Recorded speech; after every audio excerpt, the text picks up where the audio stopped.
thanking the members of the community who engaged with us last weekend at the budget workshop and the workshop on continuing the DEI conversation. They were both very constructive. We appreciate people taking the time out to come and participate. We also appreciate the leadership team's time on Saturday morning to be with us. And we just want to say to the community that we hear you and we look forward to continuing to hear you. Tonight we have a very full agenda, so there's not really anything else I think I need to remark on, except I will say, as we highlighted in our communication last night, we'll be voting on tenure candidates at the next regular meeting. There's a link in that communication to the list of tenure candidates, and so if there's any feedback that anyone wishes to share, please do so. And, we're approving minutes. We're going to move on to approving minutes from the February 14th special meeting. Aye. Motion carries. Thank you. And that takes us to the facilities.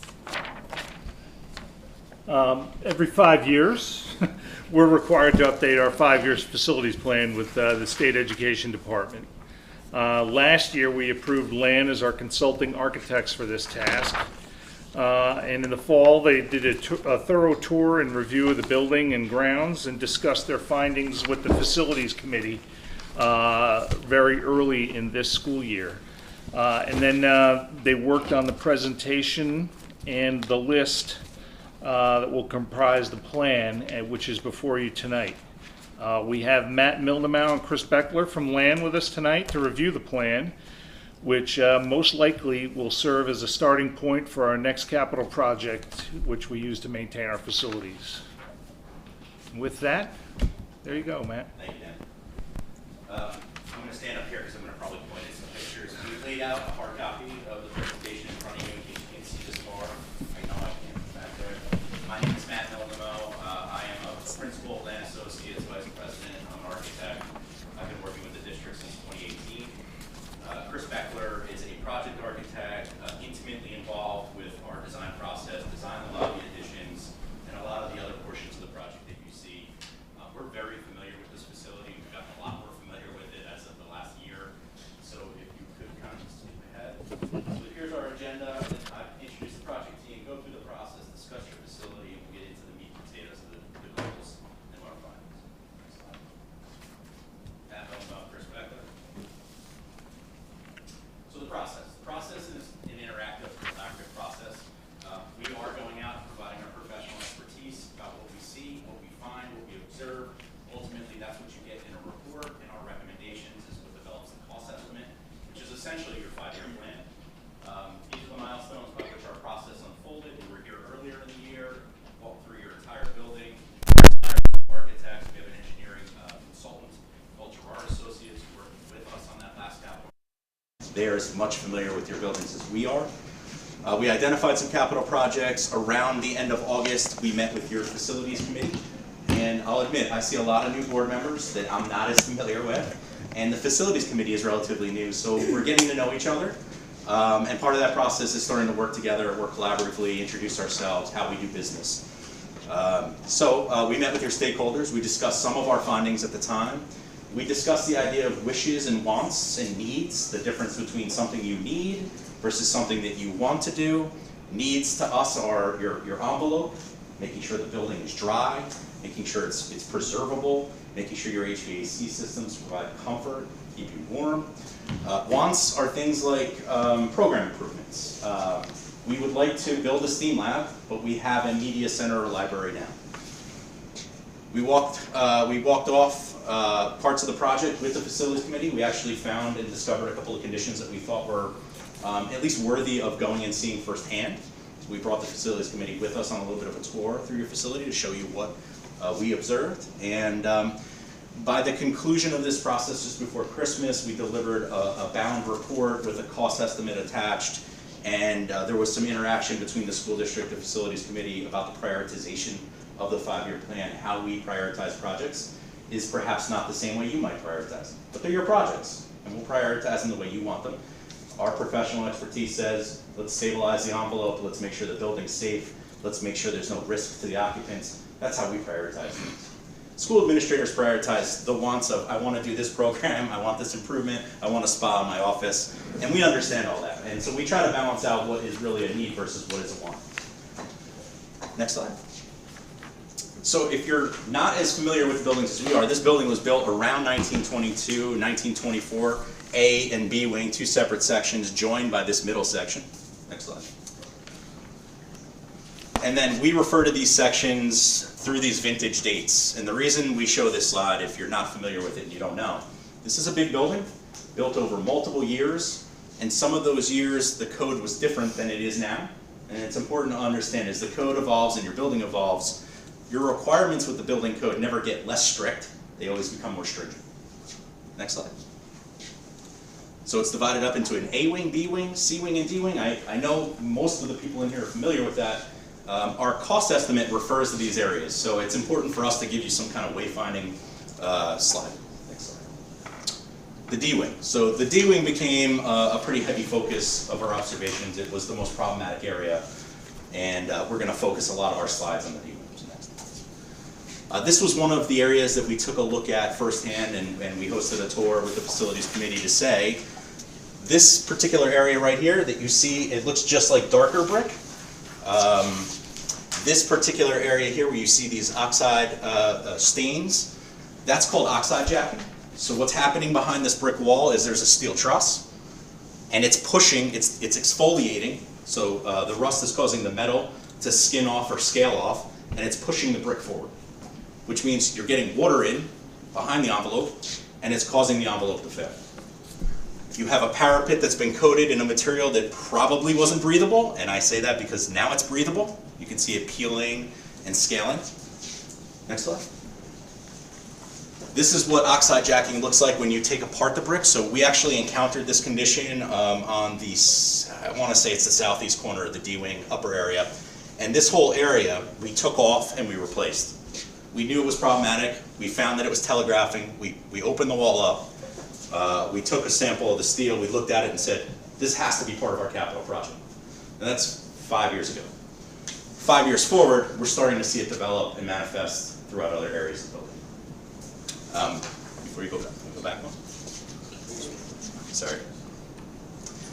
This is that little courtyard section in the D-wing. So there are a lot of steel lintels that hold the weight of the brick above the windows, and these steel lintels are actually starting to belly a little bit because, again, the steel is starting to rust, it expands up. Usually you'll see this upper 1, 2, 3 courses of brick start to turn out, it'll roll out, because as the steel pushes up, the brick has somewhere to go and it forces itself outward. You're seeing a lot of that on that particular elevation. So masonry repairs, we actually we asked a contractor to give us a quote based upon the current market conditions, and to repair everything that we identified in terms of the masonry repairs in the D-wing, it was $5 to $6 million. And I'll say this, a lot of the work when you start to think about how to handle it and what the best approach is, it's the knee bones connected to the hip bone. If you're going to operate on the hip bone, and I know there are doctors in the room, so this might not be the best analogy, but if you're going to operate on the hip bone and you have something wrong with your femur, you might as well do both at the same time. So our approach here is, if you go to the next slide, there are masonry repairs on the D-wing, and there are also a tremendous need to replace windows on the D-wing, but more elaborately or more extensively, the entire school. These windows are all over 35 years old. And a lot of these windows, when they were installed, were good for that time, good for that age, but don't meet any of the energy recommendations and energy code recommendations now. You have probably around 1,200 windows. Chris does his takeoffs by square foot. I do mine by units. I say to Chris, how many windows do you have? And he says, we have this much square feet. I said, I just need to know how many windows, and he won't answer me. He's very analytical. But what we do is when we do our takeoff, it's usually by the square foot. So it's a $4 to $5 million window replacement project to do almost the entire school.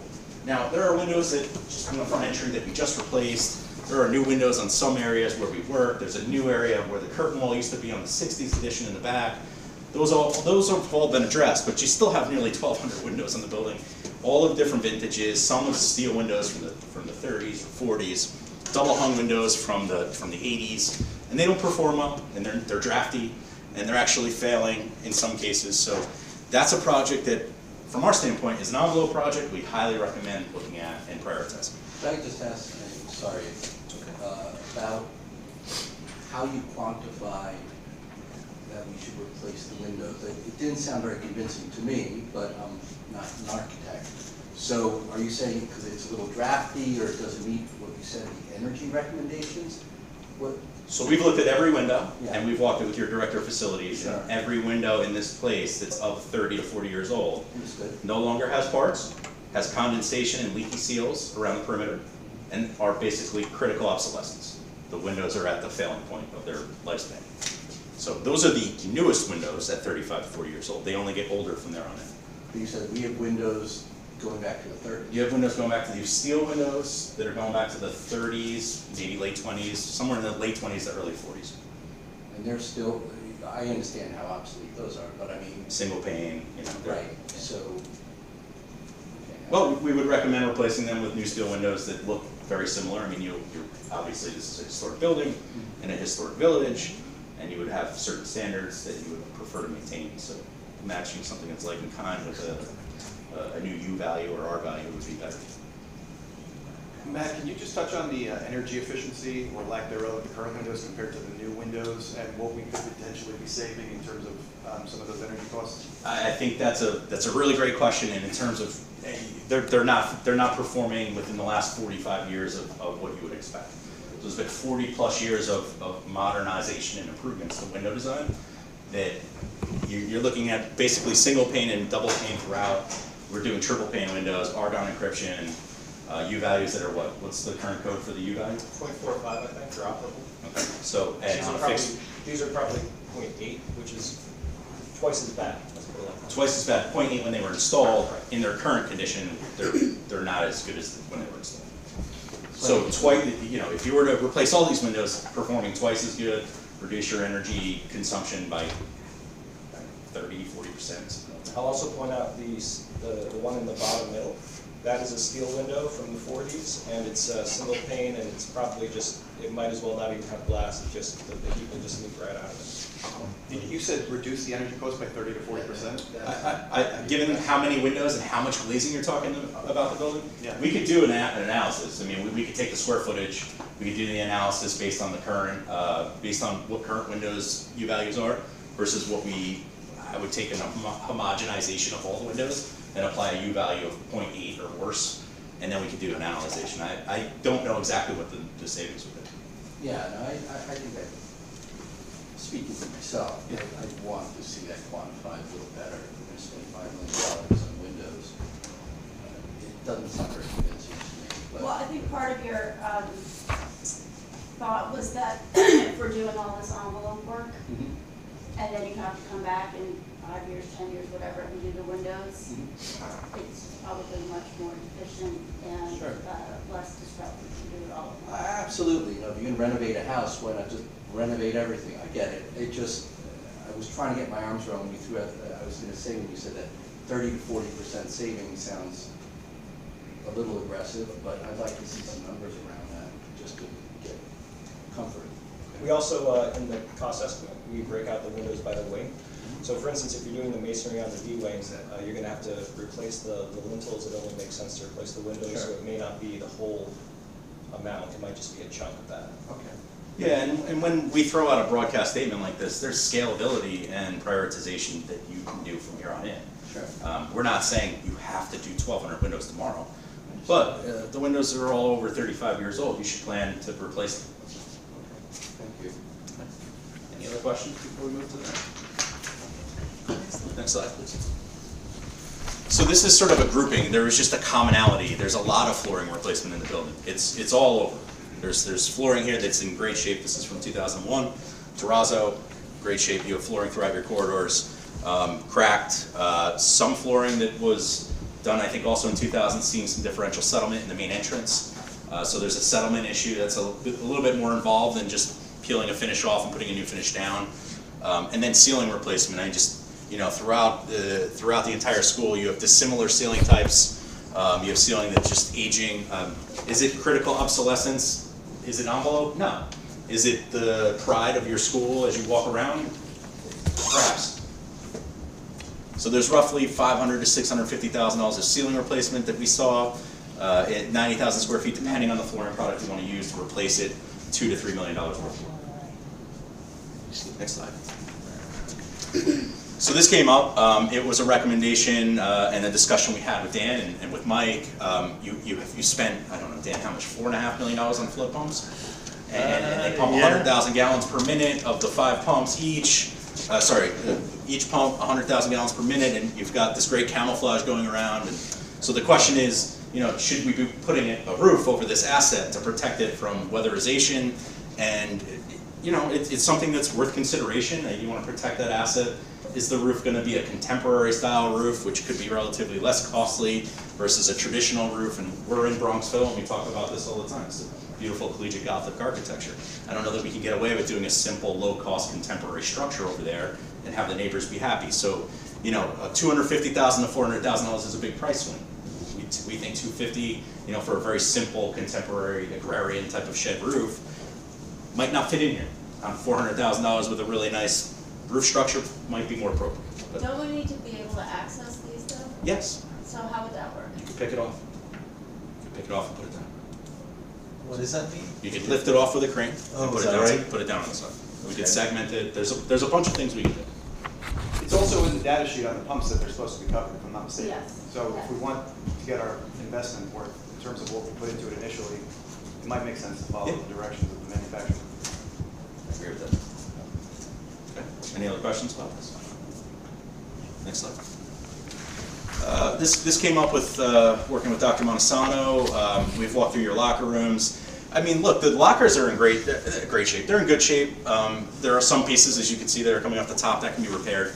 Generally speaking, the lockers look like they're salvageable and fixable and rehabable, but really what's going on in here and in here, it's very cut up, it's very small, it's got some strange, sort of sight lines, if you will, and maybe that was intentional, I don't know. You have some shower areas that it doesn't look like you use. So I think there's opportunity here. This was really Dr. Montesano's last dying words on the way out to us. I shouldn't say dying words, but words to us. Look at this project, we think it's worthwhile, and we estimated it's about $1 million to $1.5 million. Having walked through it, there's definitely some ventilation issues. I think anybody who's gone in these locker rooms can acknowledge that. There's certainly things we can do to improve it. And really, it's up to you if you want to prioritize that type of project. It's another example.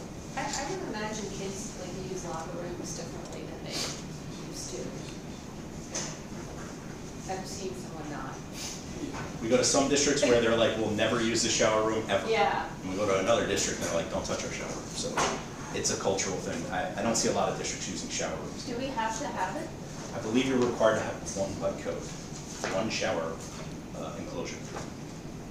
So you could recapture some space. We definitely looked at, I believe we looked at this area and sort of opening this up and just giving a compartment down on the end. There are some options if you want to make it function better. I'm not sure about the girls' locker room, but the boys' locker room, we do have kids who come in early morning to work out, and then they do use the showers. We did upgrade them as best we could recently to make them usable. Yeah. Yeah. Deal. But that whole locker room, it looks exactly like my high school locker room Yeah. 40 years ago. It's when you all used to shower together in the same room, right? That's it. Rydell High. Yeah.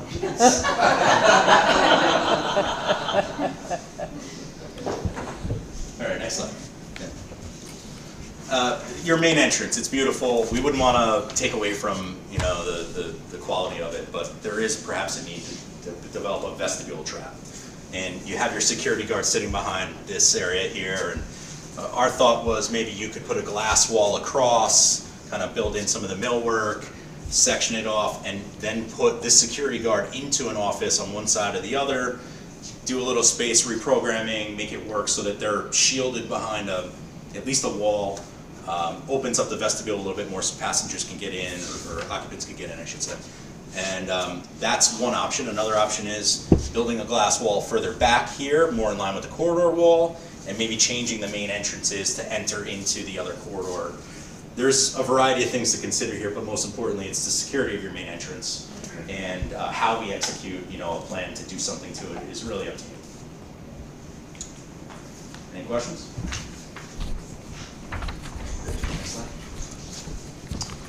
So we took a look at your band suite, room A227, which is down here at the end of the hallway.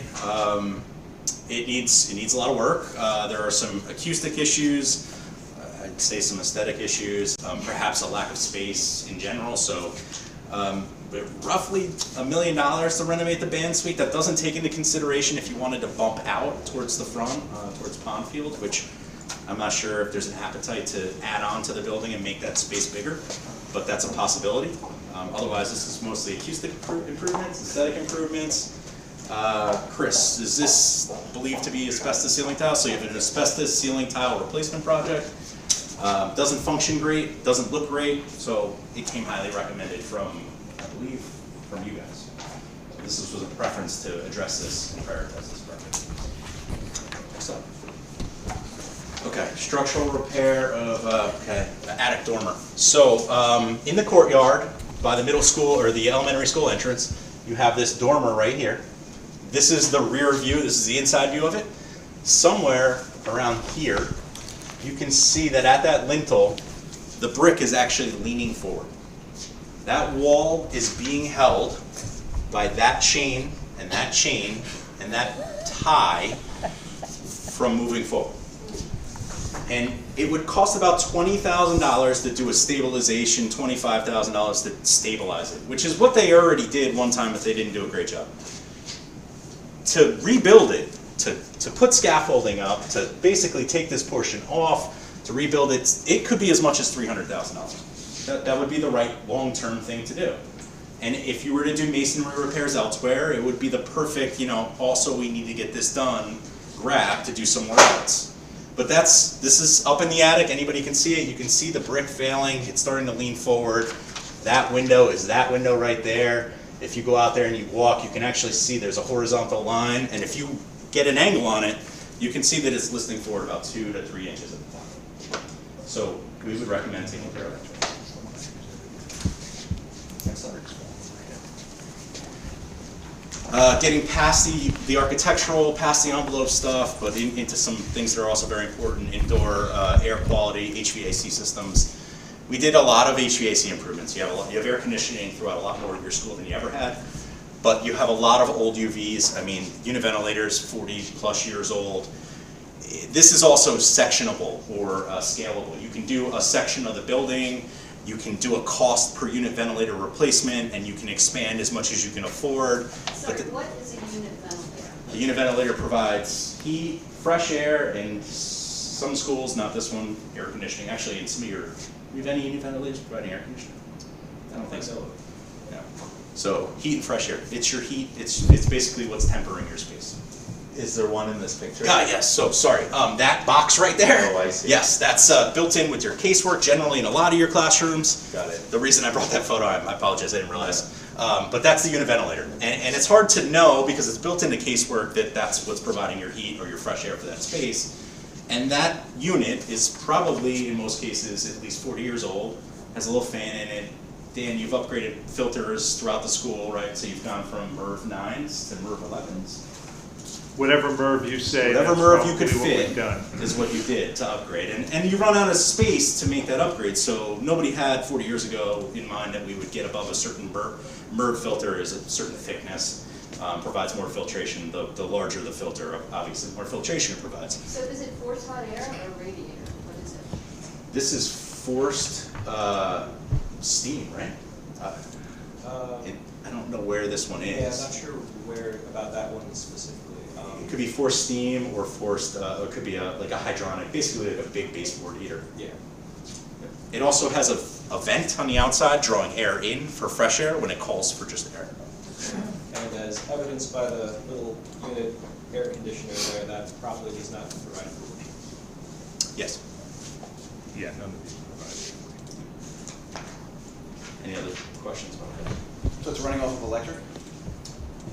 You will be firing the hot water from a boiler with gas.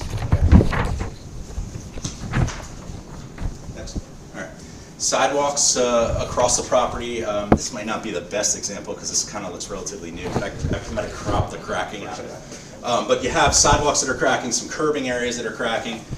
It's just a representation of a large-scale site project in terms of giving you architectural building projects, HVAC projects, and then maybe some site work. In general, the site's in great shape. In general, your facility is in really good shape. For those who haven't seen a 5-year plan and you go to the bottom and you say, oh my gosh, you know, there's $70 million of improvements, it's not uncommon. We do these at a lot of school districts, a lot of new board members, they see that number for the first time and they think we're crazy. They think that the plan and the assessment is flawed. We're here to identify the issues. You're supposed to tell us how you want to prioritize and repair them and what you want to do, and we're supposed to help you along the way figure out how to do that. We're not here to tell you you have to do all of this. We're just bringing these to your attention. There's an extensive list, and the way we prioritize them, again, is based upon our experience of what we think is very important versus what we think is more cosmetic and less important. Next slide. Another example of a site project. So, you know, here, this is pretty evident. You can see the grass and the grade is sloping back towards the corner of the building. You can see the brick and the mortar loss between the brick joints here. You can see the water damage here.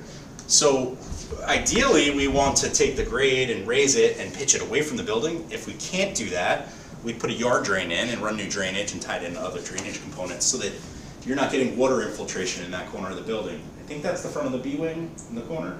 Yeah, and the floor within there is settling, and that wing is actually pulling a little bit, and that's in the estimate as well. So there's definite water problems occurring in that spot. So that's something that I think we should take a closer look at. It's not an incredibly costly thing to do a drain, but it's going to salvage and protect the interior environment and certainly the envelope. Next slide. Some work that was deferred from the referendum. We had an A and a B list. We always talked about trying to get as much done as we could, but there were some projects that certainly might not make it. And some of those projects were these bathroom renovation projects. They were, I don't remember, $150,000 each when we bid them. You had one here in the B wing, one here in the A wing, and this is sort of the D wing. Examples is, you know, you have tile falling off. I mean, it's a monochromatic neutral brown beige. You certainly have some issues with tile. It's critical obsolescence. It's a bathroom that's, you know, it's made it through its life. It's gotten a lot of use. And it was time when we evaluated your facility in 2018 to take care of it. It's certainly time to take care of it in the future. You have to do it now. Is it failing? No. Does it look great? No. It's up to you if you want to address this now or later. Next slide. Again, a deferred item. I always refer to this as the Christian Laettner effect. You'll never be able to throw a ball from this side to the other side without hitting this thing in the center. Essentially, this is what you want to do. We've designed it. We did find that there's some steel in there that we didn't know about when we started to do the project. It made it a little bit more cost prohibitive than we thought it was going to be. But ideally, this is what you want. We've already designed it. We know what we have to do. We have bid documents prepared for it. So it wouldn't be too troublesome to go back out to bid. But this is an example of a project that was deferred that, I mean, we've already designed it. You might as well try to go forward with it. But again, that's your decision. How much? I'd like to get the bids to tell you. Okay. Dan, do you remember 225s? Something like that? Higher? It was closer to like 400,000. Okay. I think originally we estimated it was going to be around 225 to 250, and when we got the bids, we were a little surprised. We did a probe. We found some steel in there that we thought was going to be problematic. So we backed off. When was this built like this?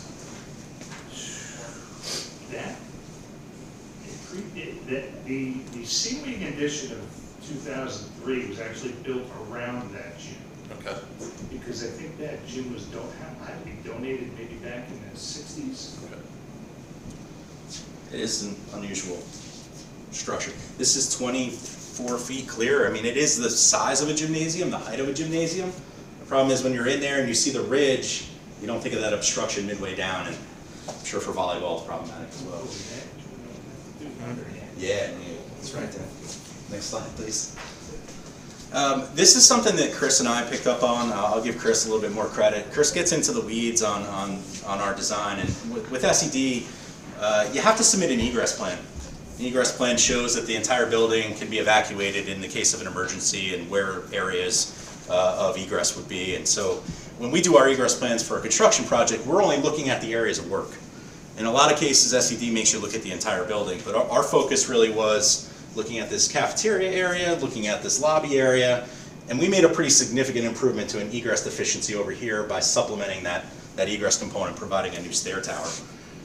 But all of these areas, as we looked at, some of them are problematic. The ones that have the notes need to be looked at and assessed a little bit more closely. I know it's not important to be able to read the notes, unless you actually, we can send the slide to you, but we really need to take a look at the egress capacity of these components. And this goes back to what I said earlier. This building was built in the 20s, 22, somewhere in the 40s in the middle. These components were not designed to meet modern code requirements. So they're what we call a pre-existing non-conforming use. And if you've heard that, you've worked with an architect too many times. But these are grandfathered into the code. It means they're okay, and SED will allow you to continue to operate your building. It doesn't mean it would meet current safety standards or current egress requirements. It just says you're allowed to continue operating your facility because it met the requirements at the time of construction.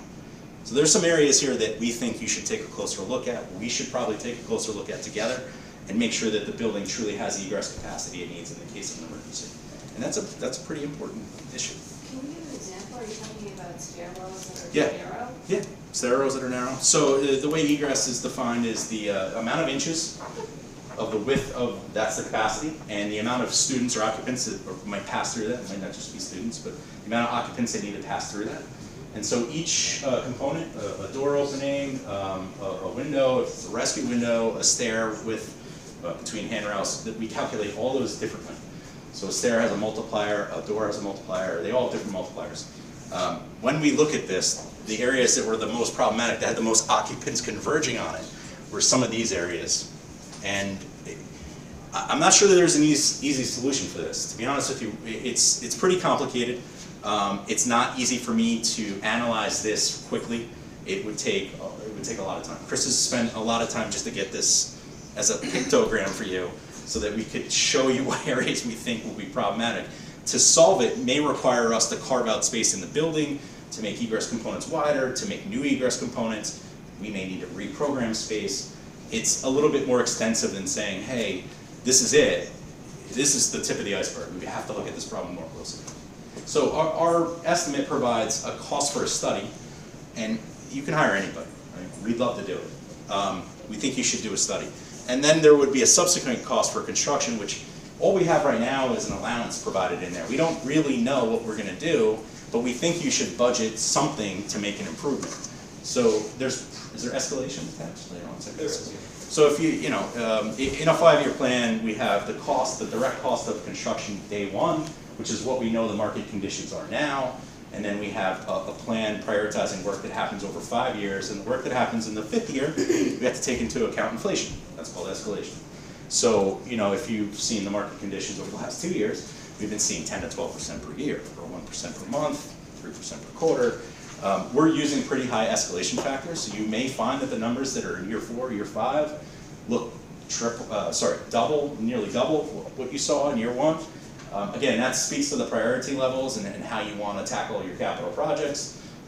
We don't want to tell you how to do that, we just want to tell you how we've made the planning document, and you can inform us how you want to undertake the projects. But this is not an issue that would be unique to Bronxville School District. This issue is pretty unique to Bronxville School District, I will say. This is a very unique building. It's a K-12 facility built over 80 years. So you have conditions that when the building was built in the late 20s were totally fine, and there weren't nearly as many people in the building. And then you built another section of the building here, and then you built another section of the building here. And over the years, you continue to modernize it and add occupants to the building. So it's unique a little bit to Bronxville. It's not unique completely in the built world, but you have one school facility with all K-12, and you have a lot of people in the building. The building is not fully sprinkled. There are sections of the building, including this section, I want to say the attic section of the A and B wing, and maybe a few other sections of the building that are sprinkled. That wouldn't change the requirements on the egress. You would still need to address them. Even if you sprinkled the entire building, which is possible, would make the building safer, probably would reduce your insurance premiums. Okay, thank you. All right, next slide.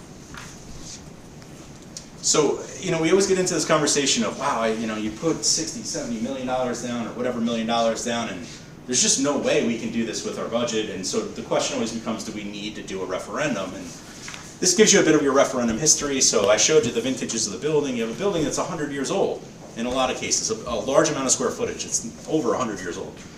We've done $60 million worth of capital work, Dan, since, I don't know, since 2006. I escalated that factor after we did our last slide, and that seems to be about right. 2018, we did a $24.8 million referendum, and then there was a supplemental referendum.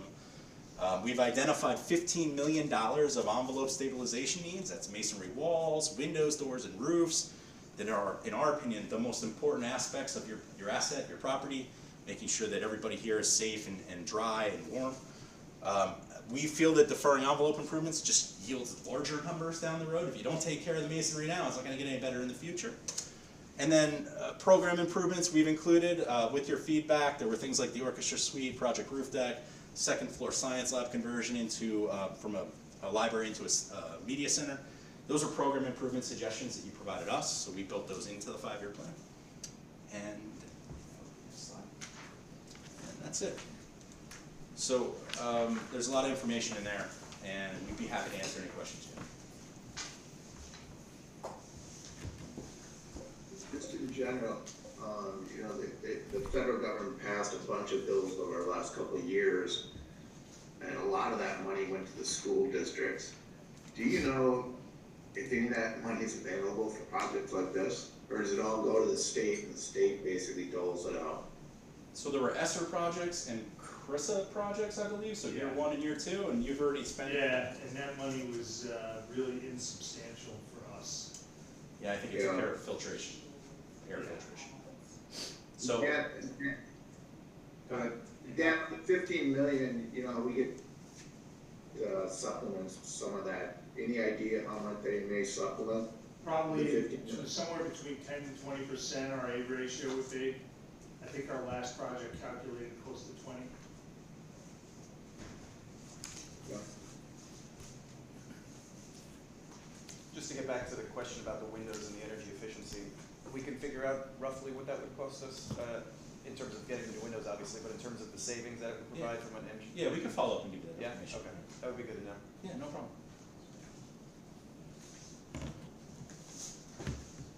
Any other questions? No? Thanks for giving us the floor. I'm sorry, what you want to ask? You had a question via email about the difference in the cost estimates from what was, I think was a draft version. From December to March. Yeah, and I don't know if you got our email to follow up. I did, Okay. yeah. Did you have any other questions about that? I don't think so. Okay. Pretty clear.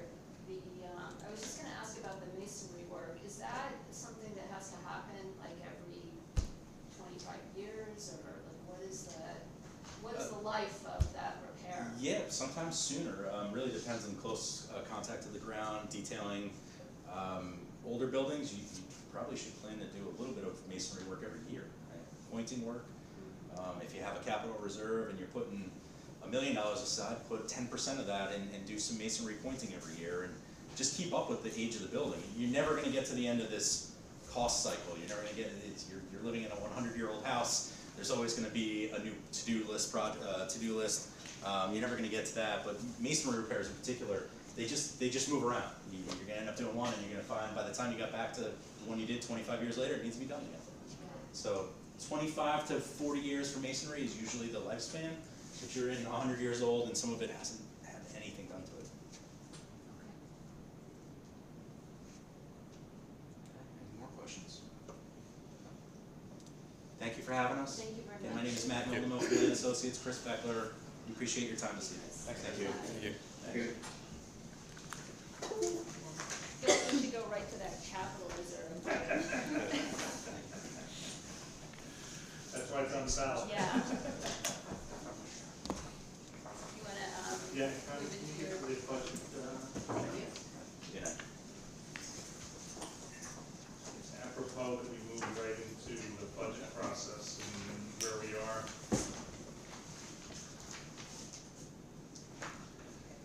I have it in PDF form.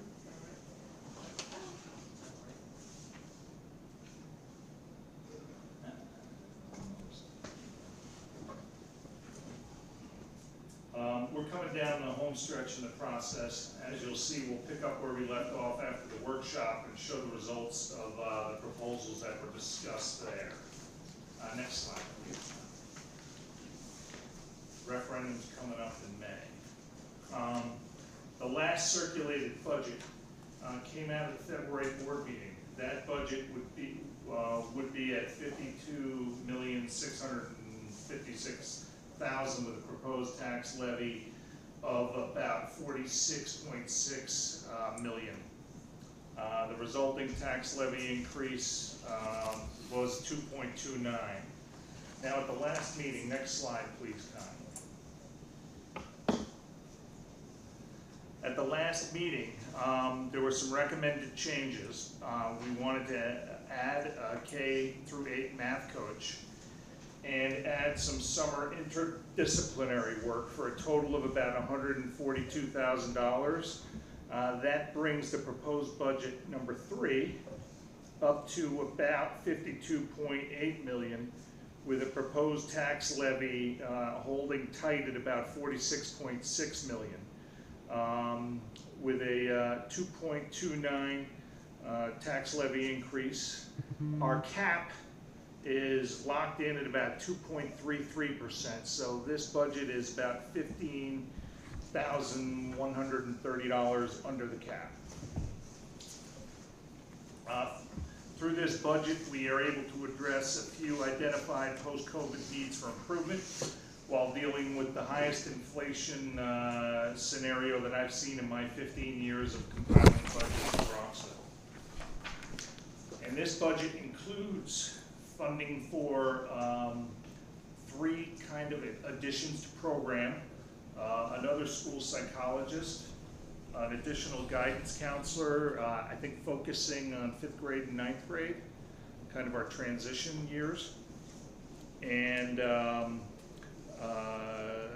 K through 8 math coach, dealing with some of the issues that arose with remote learning and some people getting behind. You know, we want to bring it and make sure everybody's got a shot to succeed. It also addresses contractual increases for all bargaining units and non-unit employees, funding for summer interdisciplinary work as we discussed. New and replacement cameras for our safety program, a 4-wheel van which will enable us to transport some of our smaller teams on the parkways, and inflation adjustments for utilities, contractual expenses, and transportation. Next slide, please, Connie. For comparison purposes, we can see that the tax levy change is in line with most other changes over the last 5 years. Again, while coping with one of the larger budget increases, which, to reiterate, is mostly driven by inflation and addressing identified avenues for improvement. Next slide, please, Connie. I kind of color code this pie chart. All the areas shaded in blue reflect salaries and benefits. It's roughly 75% of our budget.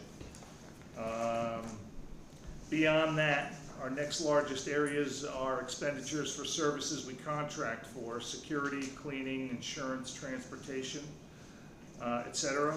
Our debt service on past capital projects, BOCES costs for a myriad of services such as running our technology network, purchasing hardware and software, professional development, and other educational services. And the rest, which is only about 5% of our budget, consists of supplies, equipment, textbooks, legal fees, and special education tuition costs for students whose needs we can't meet in our own school. So I think after we decide the level of program we want to provide, our fixed costs, and I had this question from a board member, you know, what percentage of our budget is kind of discretionary?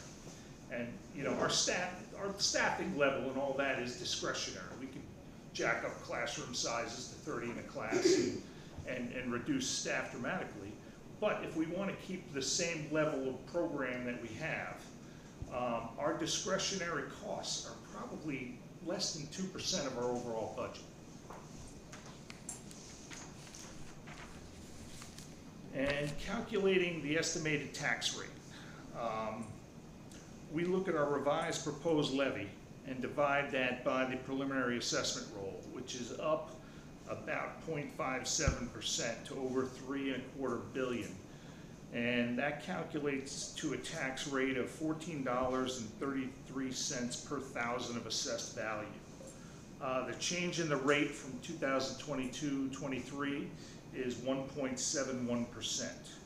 So based on the preliminary rate, because the final tax roll isn't in yet, we just have the preliminary roll, a homeowner whose property is assessed at $2 million in 2022 is paying $28,182 in school taxes, while a homeowner whose property is assessed at $2 million in 2023 would pay $28,663 in school taxes. And I would advise all residents to check their assessment and see if it changed, because that would obviously be a factor as well. Next slide is just a historical perspective on the tax rate.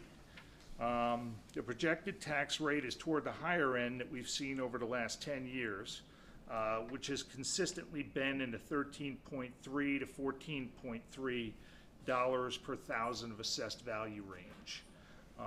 You can see kind of in 2015, 2016, the assessment base was rising, so the effective rate was kind of dropping. And now the growth in the tax base is kind of leveling off. And that's why we're kind of seeing the same level in 2023-24 that we saw in about 2014-15, about $14.3 per thousand of assessed value. And what does our fund balance projection look like, and how does that compare to prior years? As you can see, we expect to end the year in decent shape, and that's the far column to the far right, similar to prior years. If the surplus grows throughout the rest of the year, it would increase this number. Conversely, if the surplus is less than anticipated, it would reduce this figure. As we're looking at the likelihood of addressing capital needs in coming years, I would anticipate that the Finance Committee might recommend that any surplus fund balance be allocated to the Capital Projects Reserve, and also edging up our TRS, the Teachers Retirement System Reserve, up to the maximum allowed by law, just to give us budget flexibility in future years if we see any teachers' retirement system shocks to the rate. And next slide, Connie. I mentioned a few slides ago that we're also proposing to include a resolution on the May referendum to remove the annual $1 million cap on transfers and increase the total size of the Capital Reserve Fund, which is capped out at $10 million. We want to raise that to $20 million. This fund was used effectively to keep down borrowing costs in our 2 or 3 prior capital projects, and we think that this will help us as we approach our next infrastructure maintenance project, which you just heard about. If we can use any surplus funds to boost that reserve, it would give us much more flexibility as we're kind of in a higher rate environment than we were last time, in a more volatile rate environment as we approach our next project.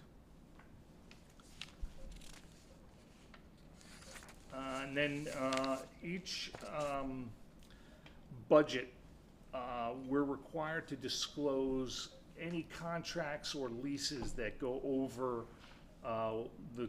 over 1 year, that extend beyond the next budget year.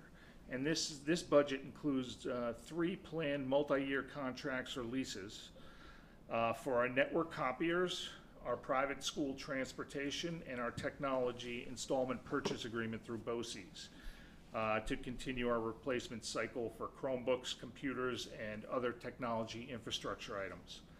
As I mentioned, we're also planning to purchase a four-wheel van that we can use for athletics and field trips that can go on the Sprain and the Hutch. And we are required to point out these items annually in our budget document. Again, I'm doing so here in the interest of transparency. The photocopy contract was competitively bid 3 years ago. The transportation contract was bid competitively 2 years ago, and most likely will be bid again this summer with probably an increase well into the double digits in percentage on that, I'm sure. And the BOCES installment purchase for technology equipment is executed under either competitive bidding requirements or New York State contract pricing through BOCES. And similar, we expect to purchase the four-wheel van with either a competitive bid or the New York State contract pricing. And that's where this budget sits at the moment.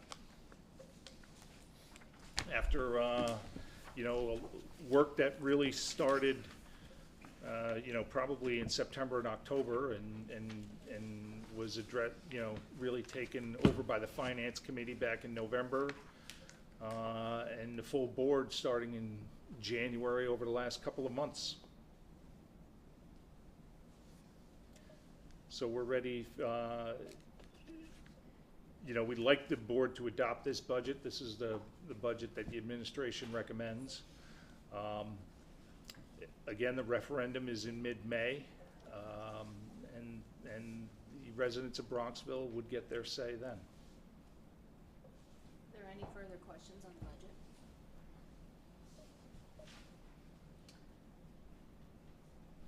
If there's no further questions, could we have a motion to adopt the proposed 23-24 budget? All in favor? Need to do a roll call. Susan? Oh, one, okay. Susan? Aye. Michael? Jen? Aye. Aye. Aye.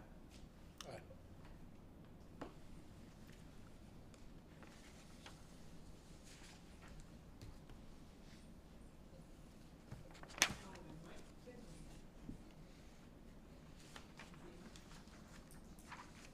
Should be. Aye. And then are we also adopting a resolution to put the referendum for the, That's later on in the meeting. okay. I think it's next, right? Yep. No, Eh, it's under other action items. Next week. Okay. For the capital fund, one, I think. Is that Yeah, what you're talking Dan, about? are we talking about the capital Yeah. project reserve? It's next. Oh, I'm sorry. Yeah. Yeah. So this is to raise the cap, 20 million from the current cap. What is the current cap? The current cap is 10 million, 10, and that's it's a cumulative 10 million. So we're already approaching that limit. So we're extending the cap to 20 million. And then also eliminating the annual cap for transfers, of which I think is about $1 million right now. So if we have more than $1 million, we'd be happy to, kind of squirrel it away to Yeah. address some of the needs we just saw. Any questions or comments? Do we need a roll call on this one as well? No. All right, motion to approve? Second. All in favor? Aye. Carries. Dr. Kelly? Good evening, everybody. Thank you for joining us this evening.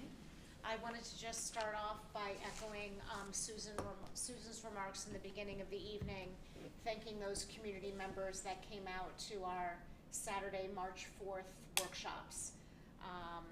Both the leadership team as well as the board greatly appreciated hearing from so many voices, and we look forward to hearing even more on Monday, March 27th at 7 p.m. right here. Also, I just wanted to alert the community, I will be sending out a letter tomorrow from both me and Chief Satriali, our police department chief, regarding a nationwide issue that has hit close to home here, and it's regarding something that the FBI now calls sextortion. And it really involves strangers that pose as teenagers and try and befriend other teenagers online. And then they threaten them to expose pictures that can be real pictures or can be photoshopped unless they receive money or gift cards. So this is a very real issue. Many communities across the nation are dealing with it. I've already been in touch with Laura Forbes, who is the head of the cyber crimes unit at the DA's office. And we are talking about her coming in and doing some more training of our students, as well as holding a parent workshop. The more that we are aware of this, the safer our children will be. And you know, anyone who has a cell phone is vulnerable to this. So we want to raise awareness and continue to do our very best to partner with the parent community to help keep our kids safe. In that letter tomorrow will be a link that you can learn more about this. On to more uplifting news. I want to give some highlights from each of our schools. Since we last met on the high school level, I hope I'm not stealing any of your thunder. We all enjoyed the Spring Into the Arts opening reception and the open mic, where we were able to enjoy over 15 student performances. And please take a walk downtown and to see many of our students' art displayed.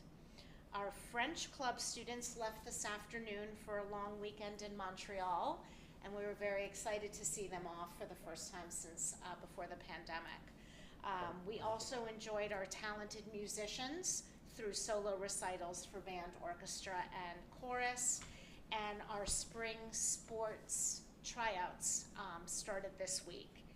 And I have to mention that 19 of our track and field student athletes participated in nationals this past weekend with really outstanding results. So we're very proud of our students.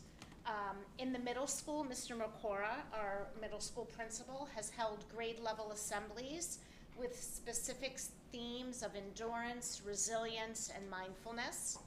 And these themes reinforce the advisory lessons, which have focused on empathy, anti-bullying, and staying safe. The middle school sent a wonderful team of 6th, 7th, and 8th graders to compete in the Science Olympiad, and 2 of our 7th graders won 2 medals each. And then several students successfully competed at the all-county band, orchestra, and chorus competitions this past weekend. In the elementary school, they are already starting to prepare for their service learning week, which will be in mid-April.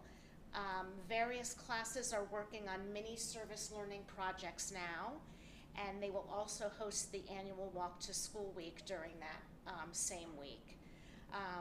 We have also partnered with the police department to come in and to speak to our elementary school students about both pedestrian safety and stranger safety. So just a few highlights. Great. Shay, it's all you. So yeah, as we said, 19 of our students went to the track nationals, and then also just another highlight is the boys 4x4 got a new school record, so that was really cool. We also are are currently in our most busy school month in terms of just workload, because APs are coming up, and it's also with February break and spring break. It's a very busy time, so it's nice when we had our very first snow day of the year, and then also like St. Patrick's Day tomorrow, or Superintendent's Day, we get off for that, which is also nice. We started to begin our freshman transition process for next year, so we began applications and just like interest meetings to see who was interested. Our spring sports have started, and we also have started planning for prom and field day and service week. So prom is mostly the junior class's responsibility, or junior class government's responsibility. Field day is an SFL run event, and it will take place It's not decided yet, but I believe sometime in May. And then we also have a service week coming up, which is where most of the high school clubs will do something to educate our community or fundraise within our community and donate to some sort of charity. And that will take place around April 18th. And then lastly, our entrepreneurship 2 class has been organizing all different kind of sessions that they think would help the community. And one group has organized a Narcan training course for parents. I know we had one for teachers and staff already. And then that date is still to be decided, but that's coming up soon as well. So yeah, that's pretty much it. Thank you. Thank you, Shay.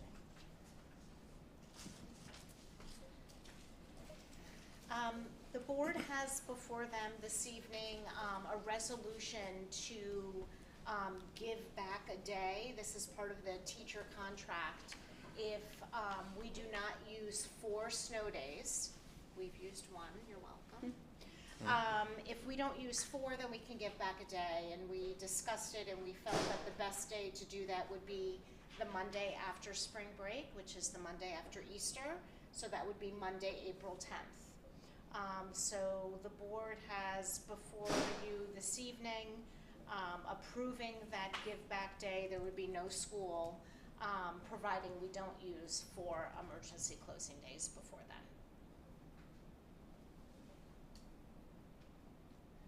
Motion? Second. All in favor? Aye. Aye.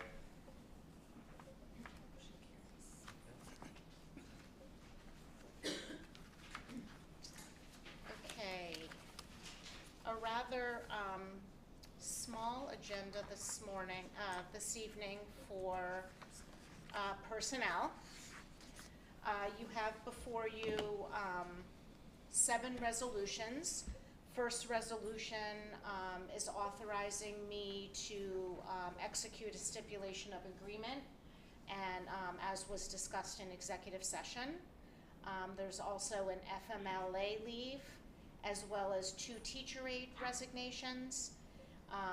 This is the board meeting where we would typically appoint the election personnel for our May 16th budget and board election, as well as a list of co-curricular stipend revisions. Those are all for our middle school musical.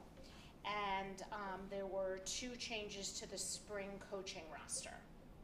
So I'd ask you to consider items A through G this evening. We've all had the detail for the stipends and the coaching roster to review. So are there any questions?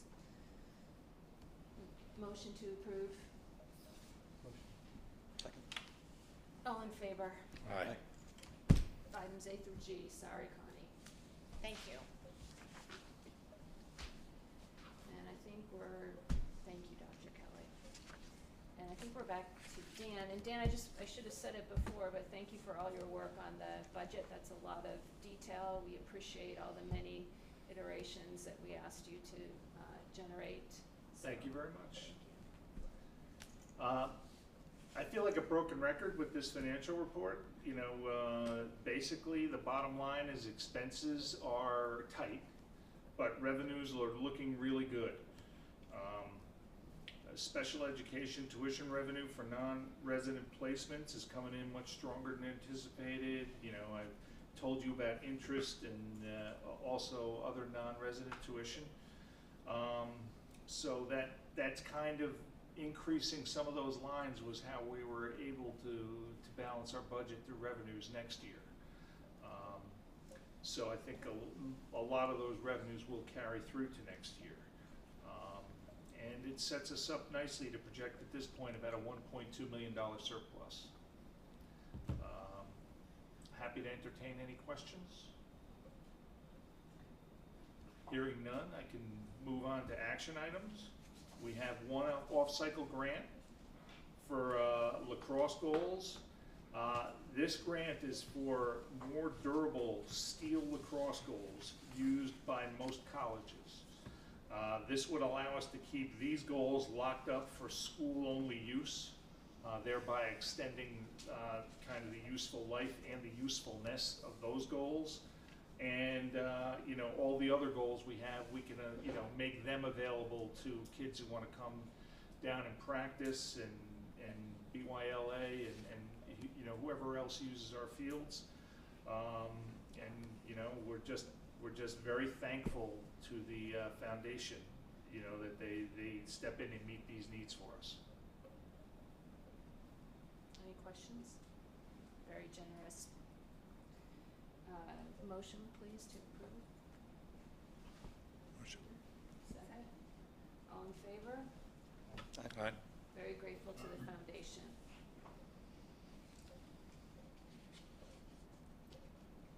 And I have a few items for a facilities update. The emergency work in the kindergarten D-wing hallway was completed. The hallway was excavated over the break, and a section of collapsed sanitary piping was replaced. And more of the section was repitched as well, because some, one section actually, you know, collapsed a little bit and had a negative pitch to it. So we fixed that, got everything back in time for everything to be working properly when everybody came back in the building on that Monday.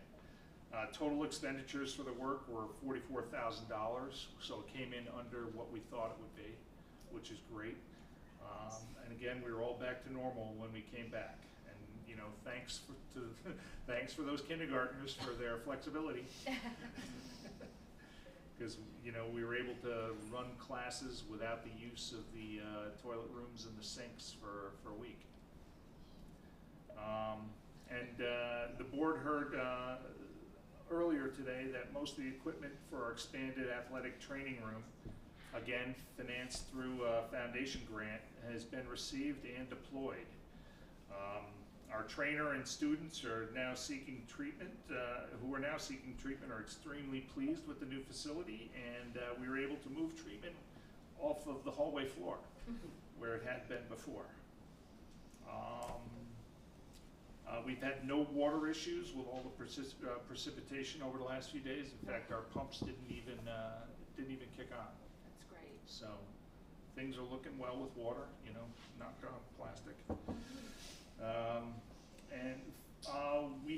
We had a student pursue a foundation grant for adding a steeplechase out on the field, and Aiden left, but my intern Aiden McBride was very useful. He took me out there and showed me what it was all about. There's area to be considered. We might be able to squeeze it in next to the Meadow Avenue side, where the long jump pit running parallel to Meadow Avenue is.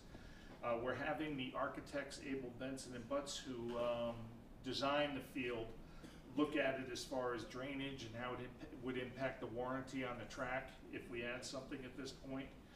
But we're not entirely sure why we didn't have a steeplechase in the first place. It probably wasn't a priority back then, but you know, we'd be able to host more meets. We were never really able to host meets because our track wasn't a 400-meter track. Now we have a 400-meter track, and you know, if we had a steeplechase, we can keep more of our kids running here and invite some other schools to come in as well. And I know, just having had this experience, kids do that event at other meets, Yeah. never having done it before. Yep. Yep. So it would be nice to have that. So we'll see.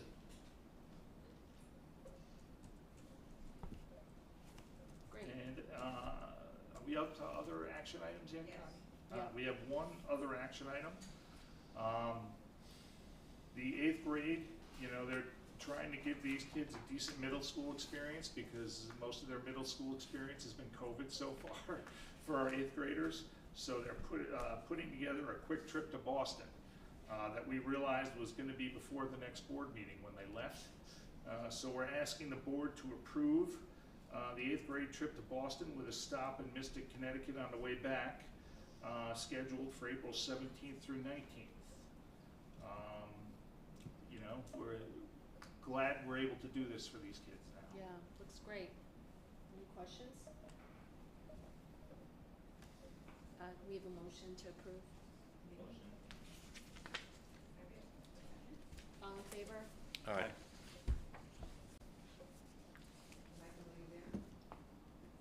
Aye. I was on mute.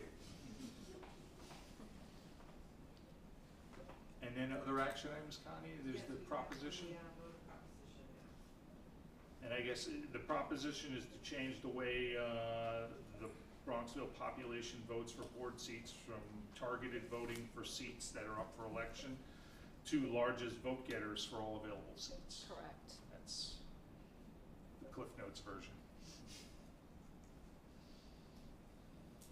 Any questions? So we are voting to accept the proposition and place it on the ballot. Can we have a motion? Motion? Second. All in favor? Aye. Aye. And that concludes, I believe, our formal agenda.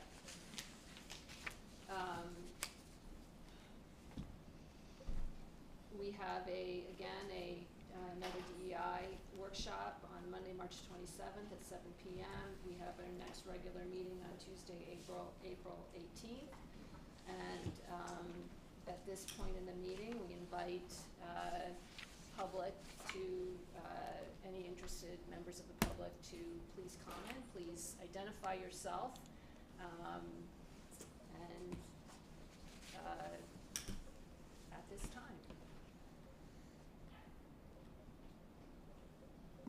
Is there anyone in the, yes? Sorry, Don Bringle. Dan, this is mostly for you. And I guess a question about the presentation we had from land, and I'm not even sure how to ask the questions, but he threw out a huge number of items that need to be done, some high priority, some less. And I'm just wondering, can you tell us, I heard 5-year plan mentioned. If we do have the money, I guess it could be a 10-year plan if you don't have the money. So what I'm wondering is, what is the process in order to prioritize what land is presented to us? Because some things should be done in the next year or two, and some could be done 8 or 10 years out.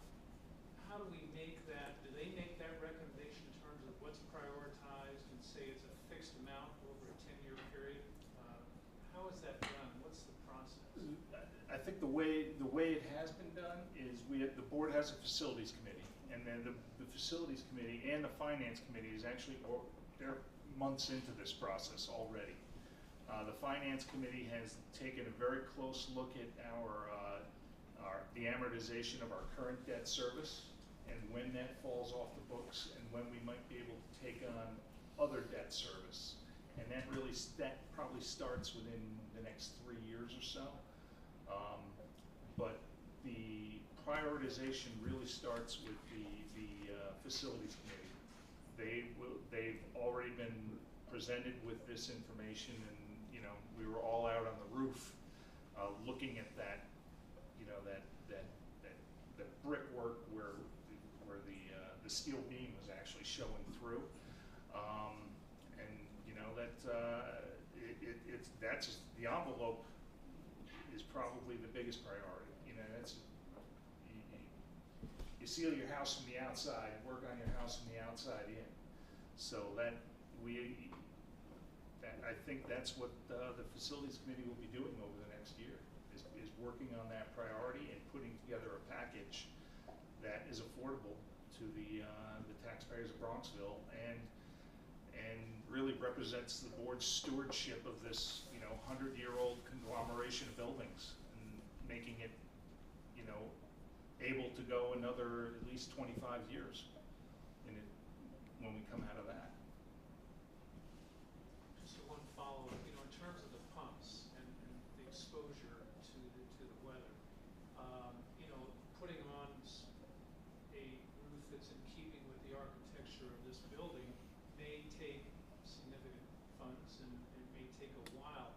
Is there an option to put up a temporary structure that would protect the pumps until we decide to commit $200,000, $300,000, $400,000 to a permanent structure? Can there be something put up that would at least protect? There is. I mean, you've seen like a huge canvas shade sail. Some people have things like that. We might be able to do that. At least keep the sun and some of the rain off of them. Right. That's probably what we are looking into that at the moment. I mean, that's one of the options that we'll present to the facilities committee. I mean, because that can be removed a lot easier to, if we ever have to replace a pump or send it out to be worked on somewhere else, we need a crane to come in, pick it up out of the fencing and put it on a flatbed. So we can't put a permanent roof that can't be moved. So, you know, one of the options is, you know, some kind of large canvas, you know, sail or something like that. Going from that to, you know, I don't know. I guess at the other end of the spectrum is one of those dome roofs that corkscrew off and put, you know. Yeah, he did say if you could take a crane and pull the roof Yeah, off, that would yeah. be part, or sectionalize it, Yep. that would be part of the design. So, Yeah. but I'm just thinking that could be 2 or 3 years Yeah. away, and in that time, you're deteriorating the equipment. Yep. So, you know, temporary structure or canvas. Sure. would be Yeah, something. it's top of mind. I think we've talked about it in Yeah. almost every board meeting. Okay. And even from getting, you know, a large canvas just to cover each one of them when, you know, when the summer hits. Thank you. Anything else? Anything in the queue? No. Thank you, everyone. Have a good night. Motion to adjourn. Second, all in favor? Aye.